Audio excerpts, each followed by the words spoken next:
Okay, we are here ready to get started. Put on my little shawl. I have little Lucy here. I got my coffee. And we're going to start reading. I'm a little bit relaxed in a different chair. Ready? Let me sit back here a little bit. I don't need to be so covered up. I'm not a nun.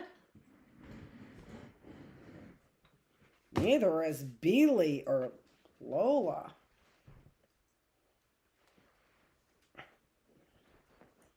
I think that's who, what's his name, is singing about. Barry Manilow, Lola. In the Copacabana. That's Lola right there.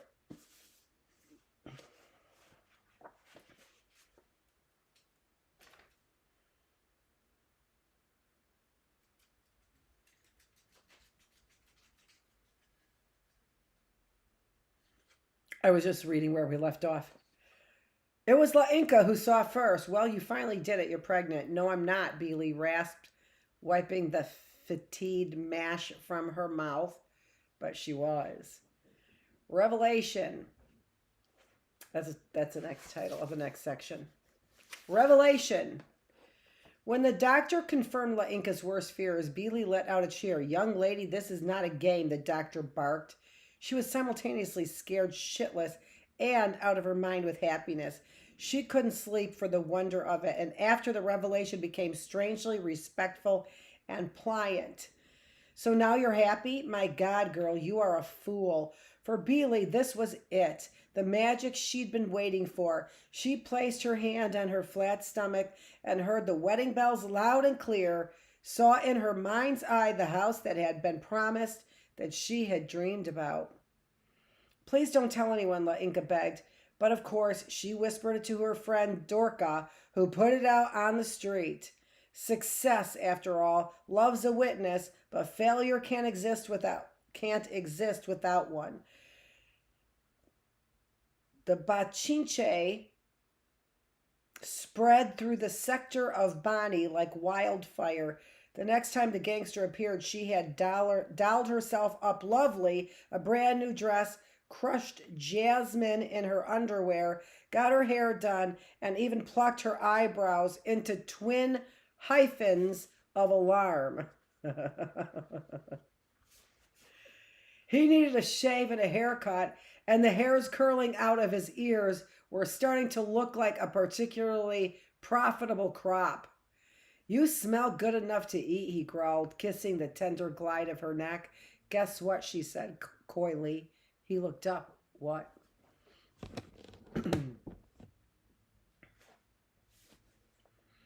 Upon further reflection. That's the next title there.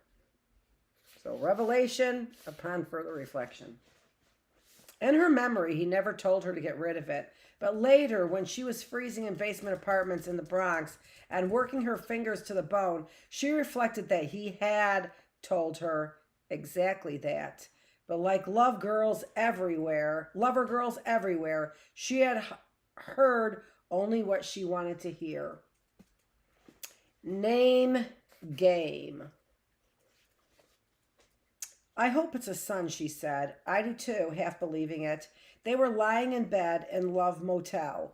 Above them spun a fan, its blades pursued by half-dozen flies. What will his middle name be, she wondered excitedly. It has to be something serious because he's going to be a doctor like me papa. Before he could reply, she said, well, we'll call him Abelard. He scowled. What kind of Maricone name is that? If the baby is a boy, we'll call him Manuel. That was my grandfather's name. I thought you didn't know who your family was. He pulled her from her touch. No me jodas. Wounded, she reached down to hold her stomach. Truth and consequences won.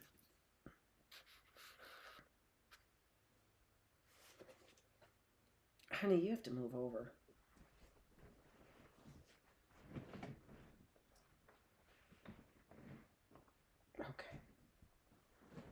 Come on in your basket. There you go.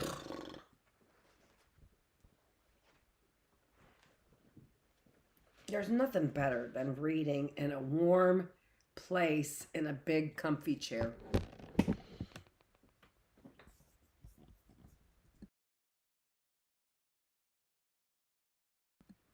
Okay, good voice clear there. I need a little acid to help.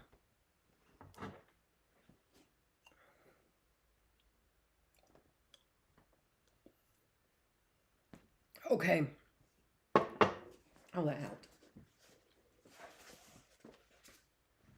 Truth or Consequences 1. The gangster had told Beely many things in the course of their relationship, but there was one important item he'd failed to reveal, that he was married. I'm sure you all guessed that. I didn't. I did not. I mean, he was Dominicano, after all, but I bet you never would have imagined whom he was married to.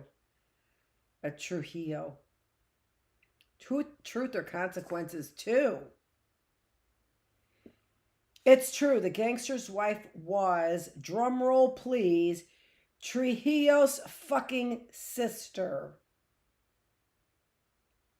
Did you really think some street punk from Samana was going to reach the upper echelons of that Trujillo on hard work alone?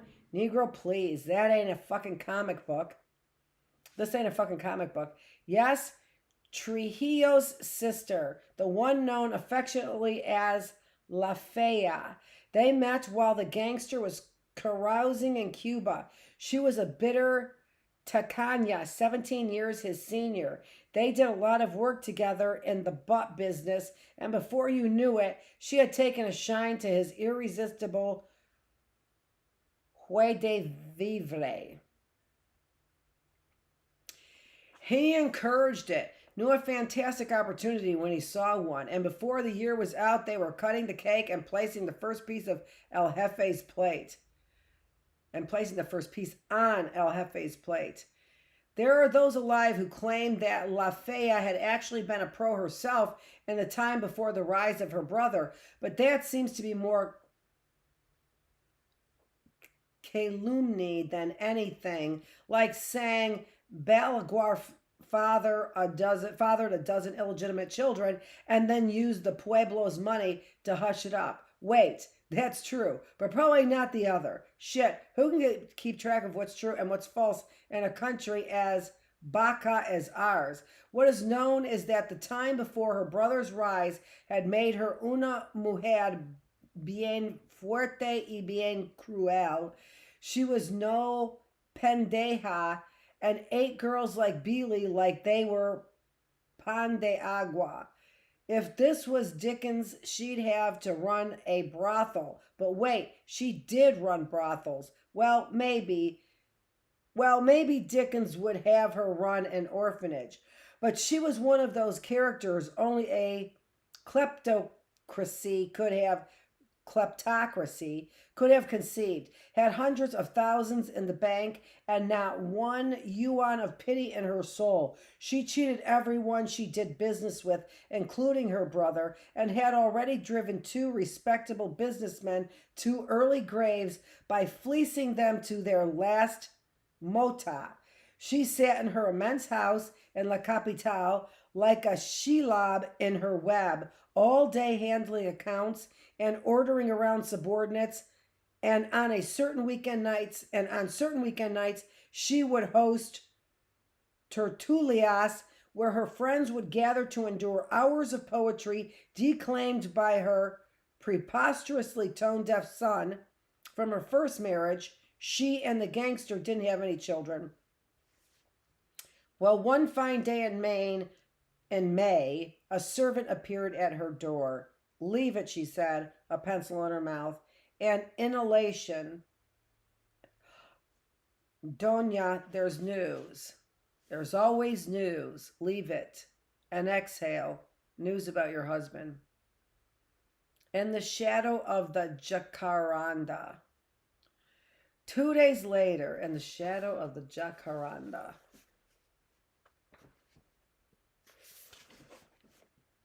2 days later, Beely was wandering about the Parque Central in restless fog. Her hair had seen better days. She was out in the world because she couldn't stand to be at home with La Inca, and now that she didn't have a job, she didn't have a sanctuary into which to retreat. She was deep in thought, one hand on her belly, the other on her pounding head. She was thinking about the argument she and the gangster had gotten in earlier in the week.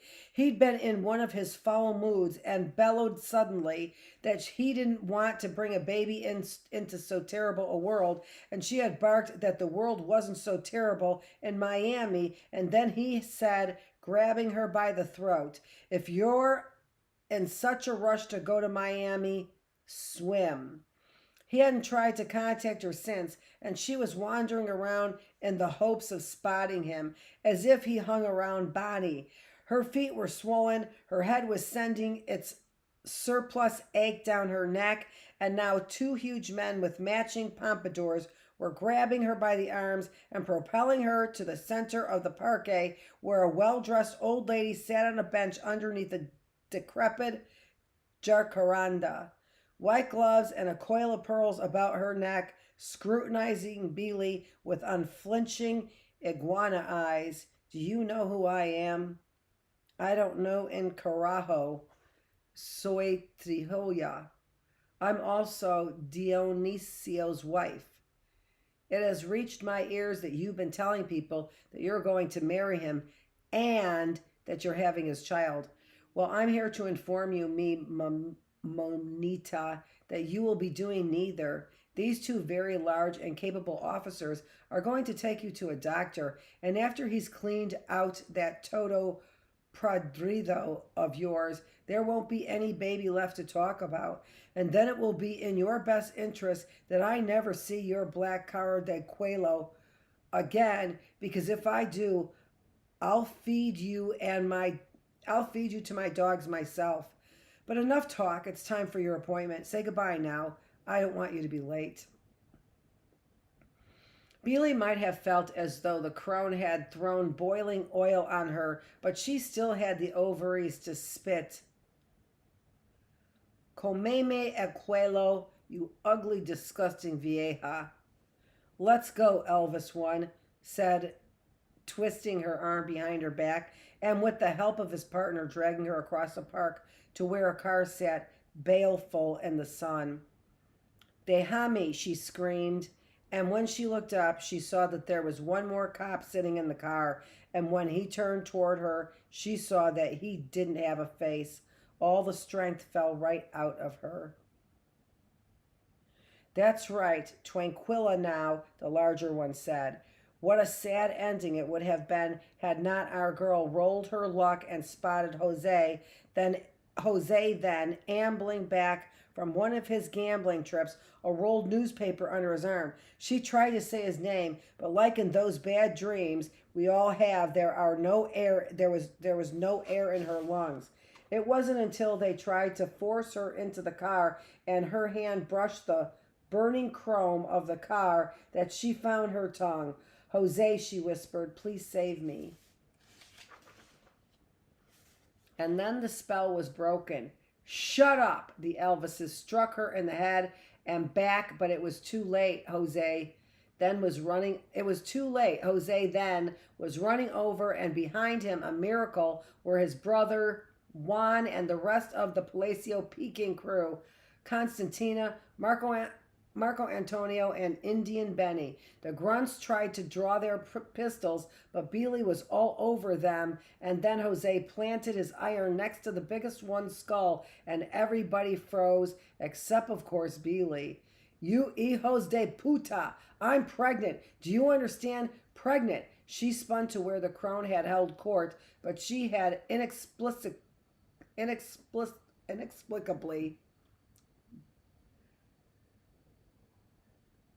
She had spun where the crone had held court, but she had inexplicably vanished. 'The girl's under arrest,' one grunt said sullenly. 'No, she's not.' Jose tore Beely out of their arms. You alone her," yelled Juan, and a machete in each hand. Listen, Chino, you don't know what you're doing. This Chino knows exactly what he's doing. Jose cocked the pistol, a noise most dreadful, like a rib breaking. His face was a dead rictus, and in it shone everything he had lost.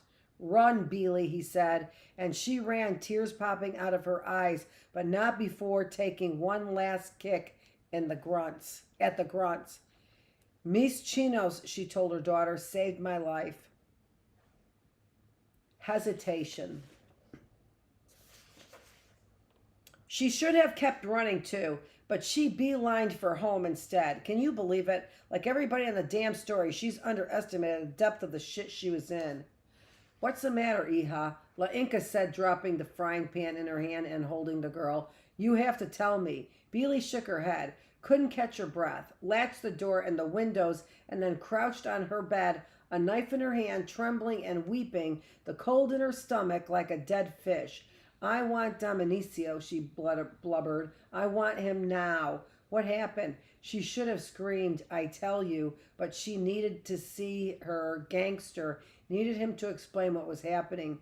Despite everything that had just transpired, she still held out the hope that he would make everything better, that his gruff voice would soothe her heart and stop the animal fear gnawing her guts.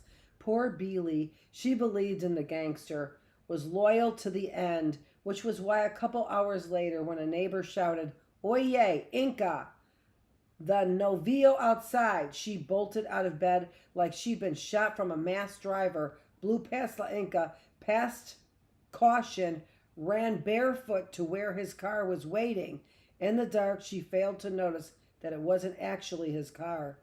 Did you miss us? Elvis one asked, slapping cuffs on her wrist. She tried to scream, but it was too late. La Inca, the Divine. After the girl had bolted from the house, and after she was informed by the neighbors that the secret police had scooped her up, La Inca knew in her mind, in her ironclad heart, that the girl was Fantouche, that doom of the Cabrals had managed to infiltrate her circle at last. Standing on the edge of the neighborhood, rigid as a post, staring hopelessly into the night, she felt herself borne upon a cold tide of despair and bottomless as our needs. 1,000 reasons why it might have happened, starting, of course, with the accursed gangster, but none as important as the fact that it had.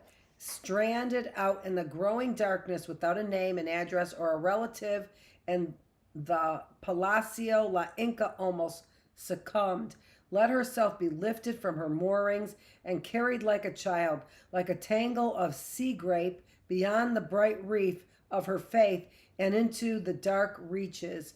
It was in that hour of tribulation, however, that a hand reached out for her and she remembered who she was. Myotis Altagracia Toribio Cabral, one of the mighty of the Sur, and Sur is sea. One of the mighty of the Sur. You must save her, her husband's spirit said, or no one else will. Shrugging off her weariness, she did what many women of her background would have done, posted herself beside her portrait of La Virgen de Altagracia and prayed. We postmodern Platanos tend to dismiss the Catholic devotion of our viejas as atavistic, an embarrassing throwback to the olden days, but it's exactly at these moments when all hope has vanished, when the end draws near, that prayer has dominion. Let me tell you, true believers, in the annals of Dominican piety, there has never been prayer like this. The rosaries cabbling through La Inca's fingers like line flying through a doomed fisherman's hands. And before you could say, holy, holy, holy, she was joined by a flock of women, young and old, fierce and mansa, serious and alegre, even those who had previously bagged on the girl and called her whore, arriving without invitation and taking up the prayer without as much as a whisper. Dorca was there, and the wife of the dentist, and many, many others. In no time at all, the room was filled with the faithful and pulsed with a spirit so dense that it was rumored that the devil himself had to avoid the Sur for months afterward. La Inca didn't notice. A hurricane could have carried off the entire city, and it wouldn't have broken her concentration.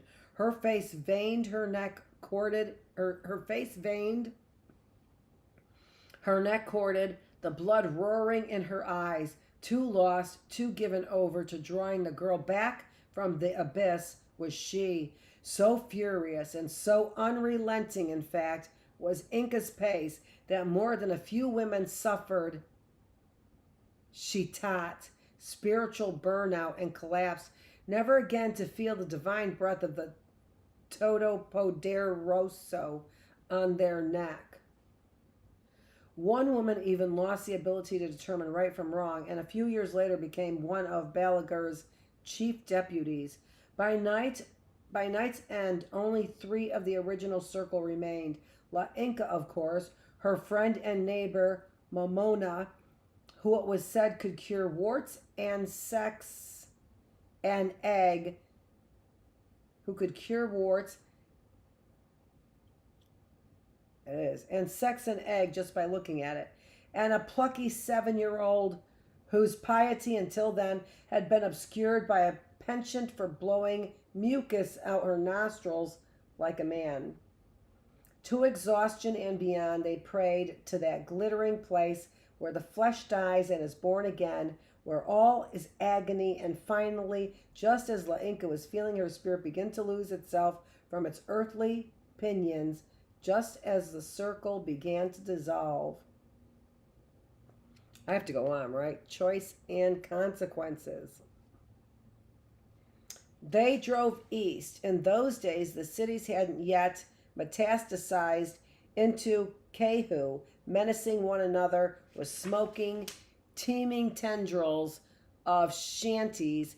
In those days, their limits were a Corbusian dream. The urban dropped off as precipitous as a beat.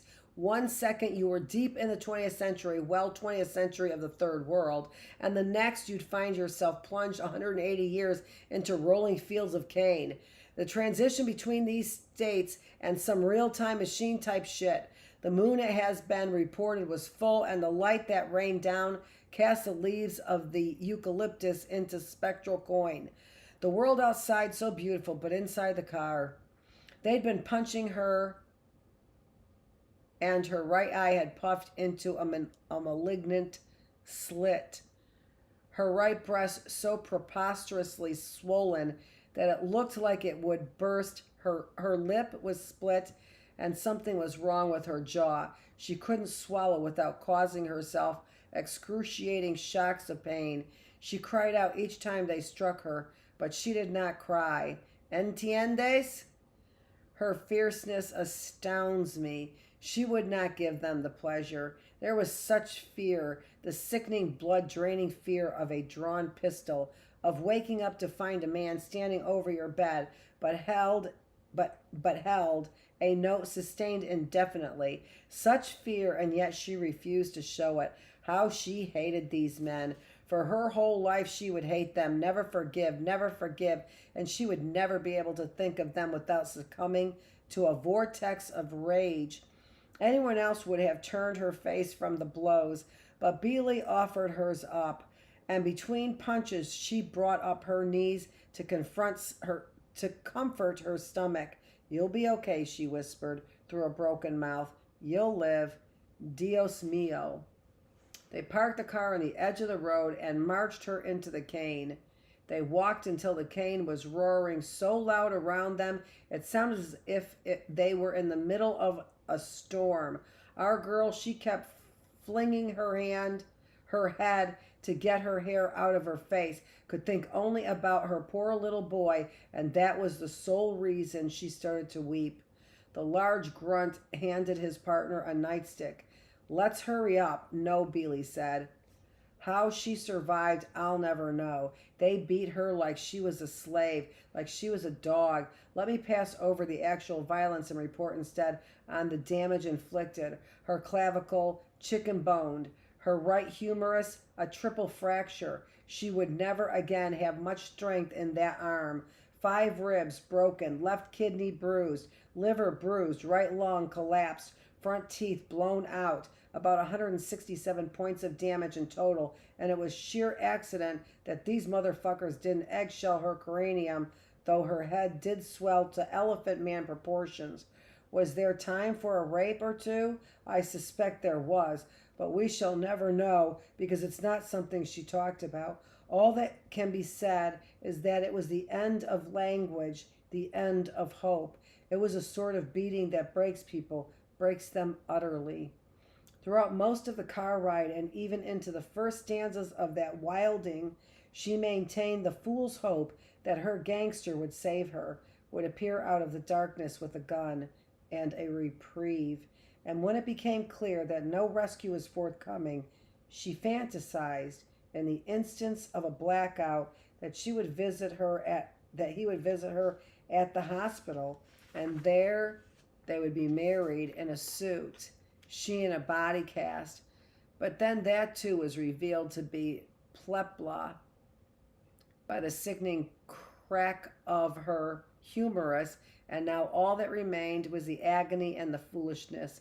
In a blackout, she caught sight of him disappearing on the motorcycle again, felt the tightness in her chest as she screamed for him to wait, saw a brief instant La Inca praying in her room, the silence that lay between them now, stronger than love, and in the gloaming of her dwindling strength, there yawned a loneliness so total it was beyond death. A loneliness that obliterated all memory, the loneliness of a childhood where she'd not even had her own name. And it was that loneliness that she was sliding, and it was here that she would dwell forever alone, black, Faya, scratching at the dust with a stick, pretending that the scribble was letters, words, names. All hope was gone, but then, true believers, like the hand of the ancestors themselves, a miracle. Just as our girl was set to disappear across that event horizon, just as the cold of obliteration was stealing up her legs, she found in herself one last reservoir of strength, her Cabral Magus, and all she had to do was realize that once again she'd been tricked. Once again she'd been played by the gangster, by Santo Domingo, by her own dumb needs to ignite it. Like Superman in Dark Knight Returns, who drained from an entire jungle the photonic energy he needed to survive, Coldbringer, so did our Beely resolve out of her anger her own survival. In other words, her Jorge saved her life, like a white light in her, like a sun. She came to the ferocious moonlight, a broken girl atop broken stalks of cane, pain everywhere, but alive.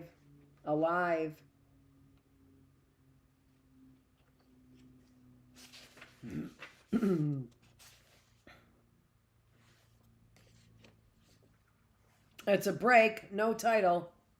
So we're reading more because there's no title.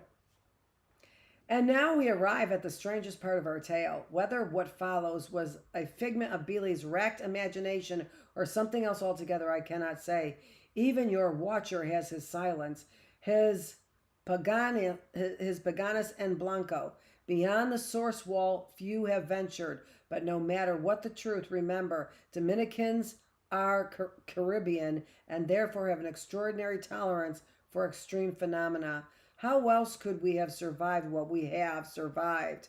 So as Beely was flitting in and out of life, there appeared at her side a creature that would have been an amiable mongoose if not for its golden lion eyes and the absolute black of its pelt. This one was quite larger for its species and placed its intelligent little paws on her chest and stared down at her. You have to rise. My baby, Beely wept. Mi hijo precioso. Hypatia, your baby is dead. No, no, no, no, no. It pulled at her unbroken arm. You have to rise now, or you'll never have the son or the daughter. What son, she wailed. What daughter? The ones who await. It was dark and her legs trembled beneath her like smoke. You have to follow. It revived into the cane, and Beely, blinking tears, realized she had no idea which way was out. As some of you know, cane fields are no fucking joke, and even the cleverest of adults can get mazed in the endlessness only to reappear months later as a cameo of Bones. But before Beely lost hope, she heard the creature's voice. She, for it had a woman's lilt, was singing in an accent she could not place. Maybe Venezuelan, maybe Colombian. Sueño, sueño, sueño, sueño. Como tú te llamas?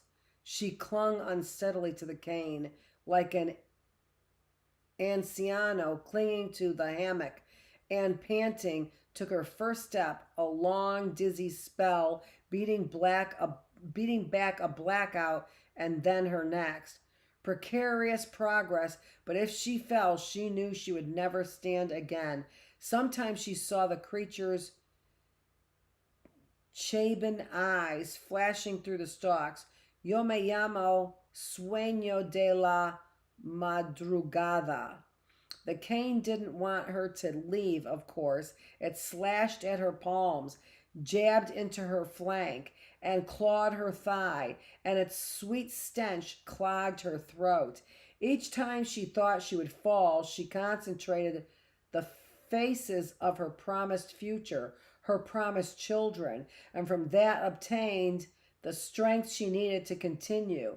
She pulled from strength, from hope, from hate, from her invincible heart, each a different piston driving her forward. Finally, when all were exhausted, when she began to stumble headfirst, heading down like a boxer on his last legs, she stretched her uninjured arm out, and what greeted her was not cane, but the open world of life. She felt the tarmac under her bare, broken feet, and the wind. But she had only a second to savor it, for just then an unelectrified truck burst out of the darkness in a roar of gears. What a life, she mused. All that lucha only to be run over like a dog. But she wasn't flattened. The driver, who later swore he saw something lion-like in the gloom, with eyes like terrible amber lamps, slammed on the brakes and halted inches from where a naked, blood-spattered Beely tottered. Now check it out. The truck held a Perico Ripiao Conjunto, fresh from playing a wedding in Oca. Took all the courage they had not to pop the truck in reverse and peel out of there. Cries of, it's a Baca, a Cuguapa, no, a Haitiano, silenced by the lead singer, who shouted, it's a girl. The band members lay Beely among their instruments, swaddled her with their cacabanos, and washed her face with the water they carried for the radiator and for cutting down the clarin. Down the band peered, rubbing their lips and running nervous hands through thinning hair. What do you think happened? I think she was attacked by a lion, offered the driver. Maybe she fell out of a car. It looks like she fell under a car. Trujillo, she whispered. Aghast, the band looked at one another. We should leave her. The guitarista agreed. She must be a subversive. If they find her with us, the police will kill us too. Put her back on the road, begged the driver. Let the lion finish her. Silence, and then the lead singer lit a match and held it in the air, and in that splinter of light was revealed a blunt-featured woman with the golden eyes of a Shebeen. We're not leaving her, a lead singer said in a curious Cabana accent, and only then did Beely understand that she was saved. Okay, so there is a footnote there. Okay, so I'm going to read the footnote. And I don't have my whatever, but I don't think I need it. The mongoose, one of the great unstable particles of the universe and also one of the greatest travelers, accompanied humanity out of Africa, and after a long furlough in India, jumped ship to the other India, also known as the Caribbean. Since its earliest appearance in the written record, 675 BCE, in a nameless scribe's letter to Ashurbanipal's father, Esarhaddon, the mongoose has proven itself to be an enemy of kingly chariots, chains, and hierarchies. Believed to be an ally of man, many watchers suspect that the mongoose arrived to our world from another, but to date no evidence of such a migration has been unearthed. All right, so this is interesting during these times. Somebody said they have a picture of an alien. You know what? Everybody's like, we don't give a shit. Fuka versus Zafa. I was wondering if Fuka was coming back. I want to tell you one more thing. I have got a scene that my husband kept on his backdrop, right? I should put it up there because I just have crap up there. And it is of Fukumoto, Japan. So all these mysteries, you guys want some mysteries? Fuku. I said at the beginning of the story, that is totally fuck you. Remember, that was the curse or whatever. Fuku versus Zafa. I was wondering when we were getting back to Fuku. And I wanted to tell you, Fukumato, I think it's Fukumato. But I could find it. I'll find it the next time I come up here. I realized again, several times that is that variation on that fuck you. Right? Fuku, for those kids who are listening. This is Dr. Annette Feravich. Thanks for joining me and relaxing with me for all that time here in our reading room. Back to reading our book, The Wondrous Life, the Brief Wondrous Life of Oscar Wu. I'm pronouncing it Wu. I think that's how you pronounce it. I say that every time. Thanks for joining me.